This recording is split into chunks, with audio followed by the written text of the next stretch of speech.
is Katie Cole, and I currently work as a health coach, and I'm a personal trainer. So I work with menopausal women who want to learn more about exercise and nutrition and improving their life.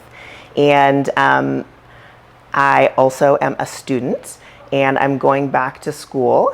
I have a bachelor's degree in the field of arts, and I'm now going back to get another bachelor's degree in nutrition. So I'm currently at Gilbert Community College working on all of my science credits. I'll be transferring to ASU hopefully end of next year. And then my long-term goal is to apply to ASU to be a master's applicant for their dietetics program. When I first wanted to get into the dietetics field and look at being a dietitian specifically, as far as nutrition and health, or nutrition as a medical therapy, was when my children were young, and my husband has type 1 diabetes. So, him talking about his kind of journey in his childhood, working with dietitians and learning about how to manage diabetes through nutrition was always something that kind of drew me towards that field. But I never pursued it because my kids were young and I was a stay-at-home mom. And but at the same time, I always loved exercise. I was always in the gym in some form throughout my childhood and college, and started just working out a lot. Had my kids, started doing a lot of weightlifting, and really got into bodybuilding to an extreme level. So I turned that passion into what some would say was, an extreme level, because I ended up competing for years, turned professional in the bodybuilding field, and have since retired. But that passion for nutrition really never went away, and that's why I've kind of come back to looking at dietetics and nutrition as a long-term goal of mine. So I'd say the biggest challenge is that transition. Are kids prepared from leaving the house senior year to going to all these choices? And while the choices are significantly improved because we know better, we do better, and year after year, say compared 20 years ago when I was in college, there's better options on college, like campuses, compared to 20 years ago. But even then, it's are we teaching our kids in high school and that age on what the choices are when you get there? How do you make those choices? And I think the hardest thing too is once you are there, how do you manage appropriate choices and what your composition body goals are?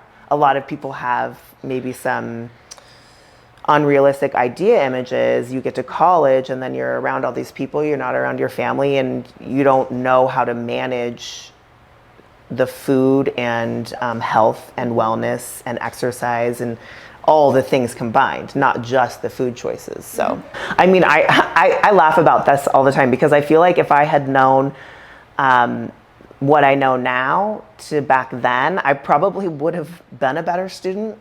There was so many times where I didn't eat until after class, or, I wouldn't eat because I don't know, just wasn't prioritizing it. Or you only can eat when the food's available because of your living situation.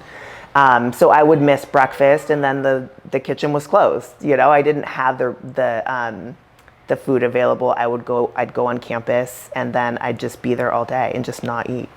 And that actually does play a huge impact in not only how you feel mentally throughout the day, but what does the end of the day look like? If you don't eat all day long and you're in class, you're stressed, and then you come home, talk about the freshman 15. That wasn't just happening because I was drinking and probably going wild or whatever. I was not eating all day, and then I'd come home and then I'd eat an extensive amount of food to make up for what I didn't just eat during the day. I probably would have felt better. I would have been more confident, and I probably would have done better in my classes. I honestly, I tell everyone this. Your bones stop growing at 35.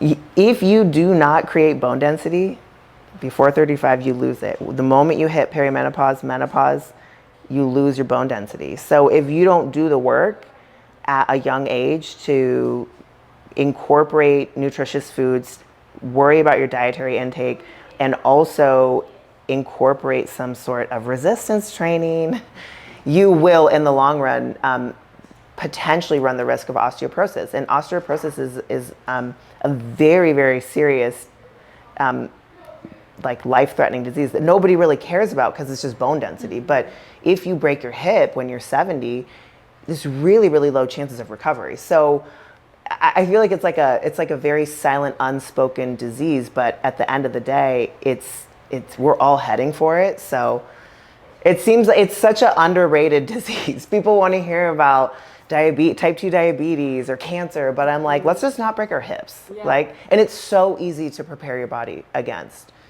Eat good food, keep your calcium up, get your vitamin D, exercise regularly, and you're set. There are so many people who make it easy to disseminate easy ways to do things. That's just literally what if you're interested in that will be your algorithm. Easy ways to meal prep, easy ways to do this. And back in the day, just I remember Googling what does a high protein meal plan look like? That was hard information to find 15 years ago. You couldn't find that. You had to go find old magazines that had printed copies of that. I'm dating myself, but that's what looking at what did a high protein meal look like. And then you just copy it, and then you try and copy it and try.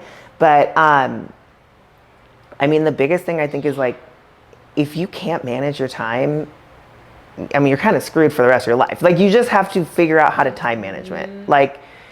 And I think that's something that, I mean, most kids in college should have figured out by now, but managing your time, being prepared, there's a grocery store on every corner.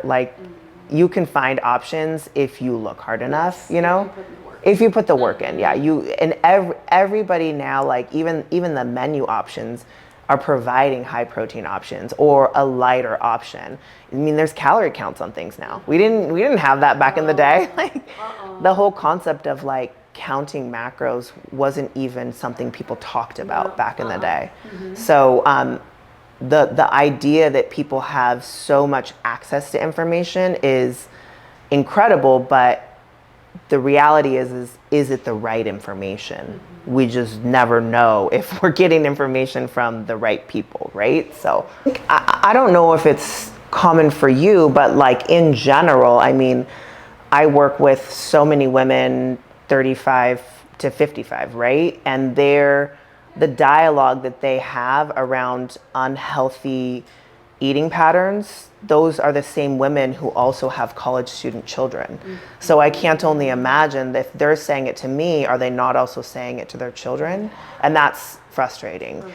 Because I look at college age students again, and I see them as having so much access to knowledge, but those parents that they have don't come from that.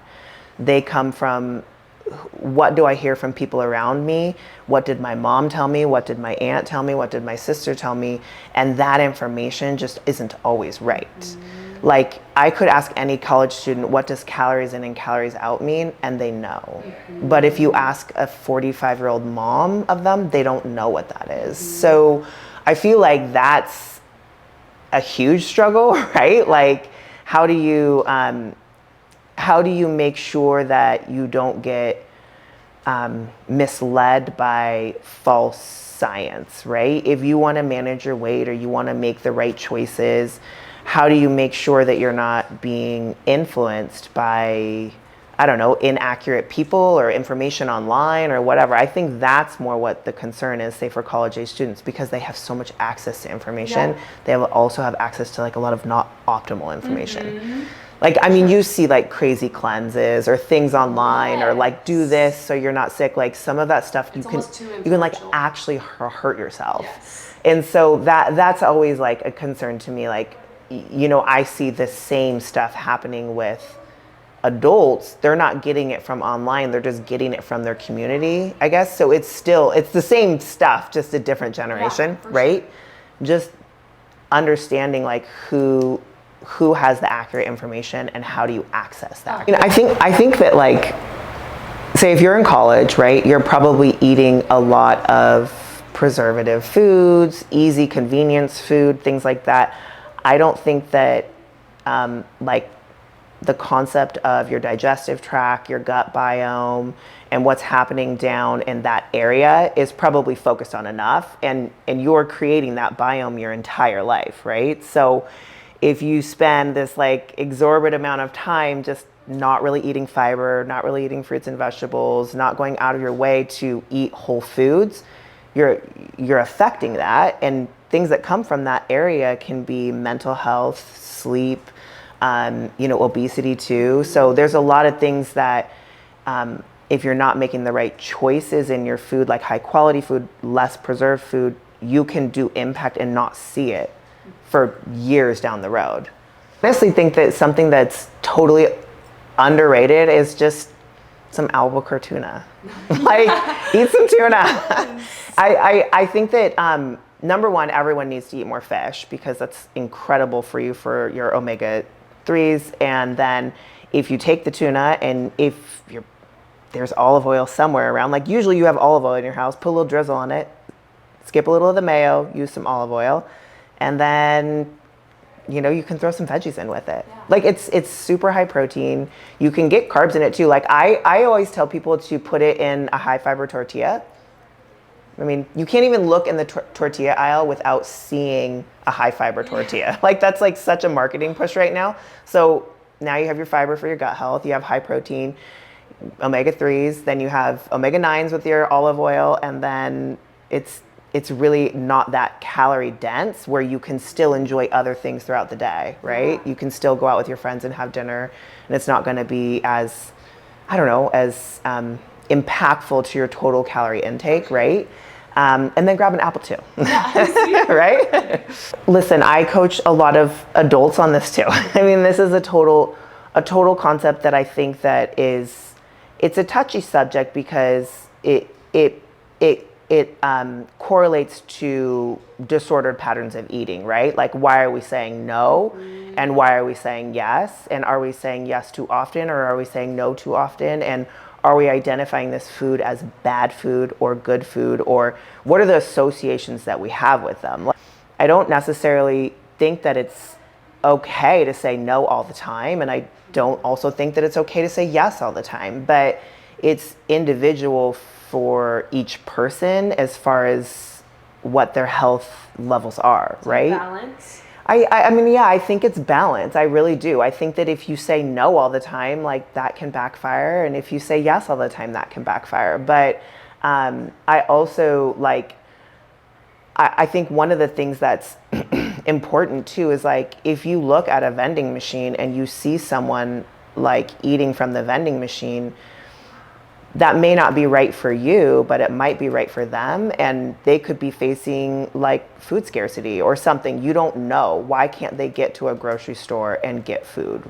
We can't judge someone for their choices, but it may be their only option, right? Sometimes it is your only option because you don't have a commute to the store. Like, you know, GCU, like it's a dangerous area. Like maybe you don't have resources to get to other food, but it falls into that like it may be right today, but it's not right all the time, right? I guess it's just balance, and you know, there are some good options inside a vending machine sometimes. There are, yeah. Like, I don't think animal crackers are bad. Like, you could have animal crackers. Yeah.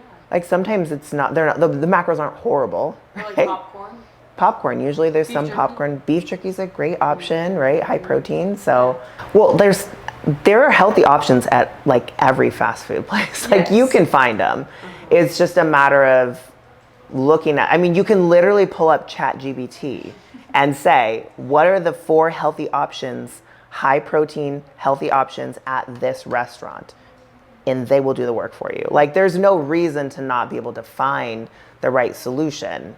It's just that, do you have the moderation and do you have the willpower, right? For sure. To follow, or the knowledge to follow what that is. At the end of the day, like, it's calories in and calories out. Like you can eat one meal a day and be fine. The concept of if you eat one meal, you're going to ruin your metabolism. That's just like not how the metabolism works.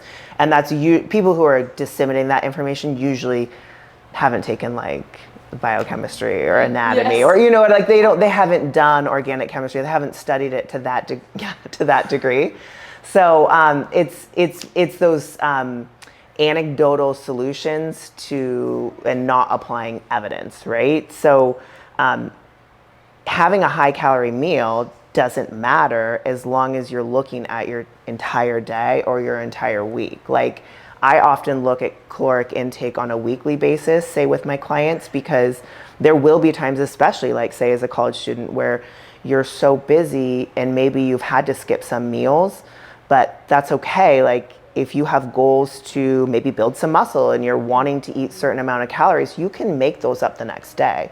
The only thing you can't make up for is your protein intake, because you lose it that day. You don't store it the way you store carbs and fat. So if you have specific, athletic goals, like you have to consume the protein that day. I would say stop buying greens powders and eat the actual greens. Like stop wasting your money. It's just like, it's so easy. It looks like convenience, but you could also just eat the food. It's way less expensive. You're going to absorb way more vitamins and minerals from it, and it's going to fill you up more, Yes. So I think that nobody eats enough vitamins and fruit, number one. But I love, mayo is mayo. Mayo tastes really good. So we can't deny that. But can you sometimes take mayo and swap half of the dose out with hummus? If let's say like tuna, right? You're making tuna and you want mayo. Can you do mayo and hummus? And that actually tastes really good. Not enough people eat like legumes, so you're getting your legumes in there too, right? So another incredible form of fiber and tons of different vitamins and minerals that are coming from that. So there's little swaps where you can not only make it improved calorically, right? That's improving it less calories, but you're improving the quality of the food choice too. You're getting a different variety of nutrients that you would not likely get. Sure. The other thing too is, I always say Greek yogurt, right? Like if you're gonna have yogurt, find Greek yogurt. Mm-hmm. I do like, there's certain Greek yogurts that are better than other ones. Like what? Just sugar, right? You got to look at the added sugar. Some of them have a lot of added sugar in them. So you need to look for ones. Some of them now say Greek, but the protein's not that high. So double check the protein content on it.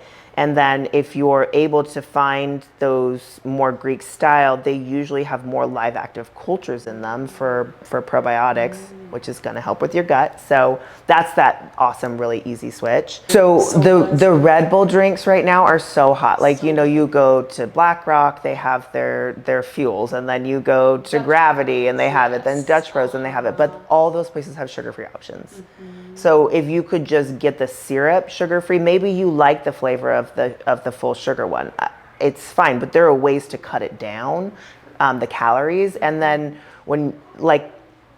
sugar's not bad, but the point of it is that sugar has no nutrients in it. So if you're gonna take this much calories away from the day with zero nutrients, that's where the concept of added sugar comes in, why it's so bad for you. So can you shave off some of the calories and have an apple instead? If you say, I have to work out tomorrow and I'm working on my strength and I'm working on my PRs and I want to be a strong woman, that can sometimes ring a little bit more clear in those times of temptation, right? Than versus saying, it's just my I can still fit in my bathing suit. I don't know. Does that make sense? Except for a bikini competition. That doesn't apply for that. You are standing on stage in a bikini, you better not mess up. That's it's happening. But yeah, I think also too,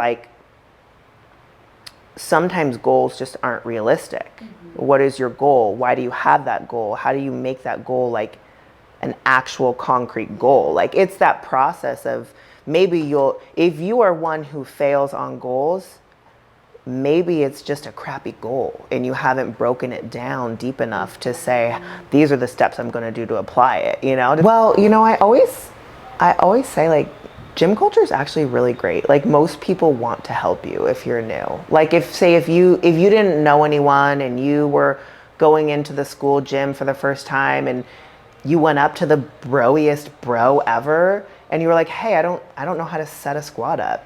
There's no way that that person's not going to help you. Like they're going to help you. Whether they look like they're not going to help you or not, they're going to help you. Like I feel like it feels daunting and fearful, like the things you don't know, and then maybe you see the people doing the things and you're like, they're so good at it, how could I ever be good at it? But they started somewhere too, you know. And again, it's the access to information. Like you can literally go onto any website and say, how do I build a workout plan? What should my workout plan look like? You know, like you can go onto YouTube and watch people and watch their form and learn. Like the access to knowledge is, you can ask ChatGPT to make your split for you. That's it, right? Like it's too easy not to apply your goals. Like no excuses. There's no excuses anymore. I have to be honest, like just, if I see anyone selling me something, I just scroll through. Really? Like I think the trend that should go away or should continue, should increase, is that if you're watching someone online, whether they're a health and wellness person or not, look at them. Be critical about what you're seeing. Look at what they're telling you and then click the links in their bio. Are they selling that product too? That's a huge red flag. Because anyone who's making money off of the information they're giving you, they are lying. Yeah, it's sponsored. It's all sponsored. So if you're not being critical about the information that you're getting, I mean, that's on you, you know? Like you have to ask multiple questions. So I would love to see that trend go away. Like there are so many, I would say, influencers who aren't educated. They don't even have basic certifications, telling people, you have to buy this, you'll look like me. And it's just not gonna happen. They're just making money on you. And that's scary, right? Because they could tell you to do anything. You know, I think the one piece of advice I wish I had been given was, well, let me take it back a little bit. When I started bodybuilding, it was when like all there was like bro science. You ate your chicken, you ate your rice, you ate your green beans. And that's like all you ate. That's all you ate for years. I mean, I remember someone telling me you can't eat fruit. Fruit will make you fat. It will make you gain weight. And so I think that like, if I could go back, I wish I would have known that like calories are calories. And I could have had so many more choices. And I look at some of maybe the limitations I had in my career bodybuilding. I could have probably done so much more had I had an actual person who was educated in nutrition and dietetics like coaching me. There's only a few bodybuilding coaches who have that level of knowledge. And I hired him for a while, and he trained me in a way that was exceptional. I ate more food than I'd ever eaten in my life. And when you're an athlete, that's what you need to do. And so I look back and I wish I had maybe understood more about performance calories and how to fuel your body as an athlete.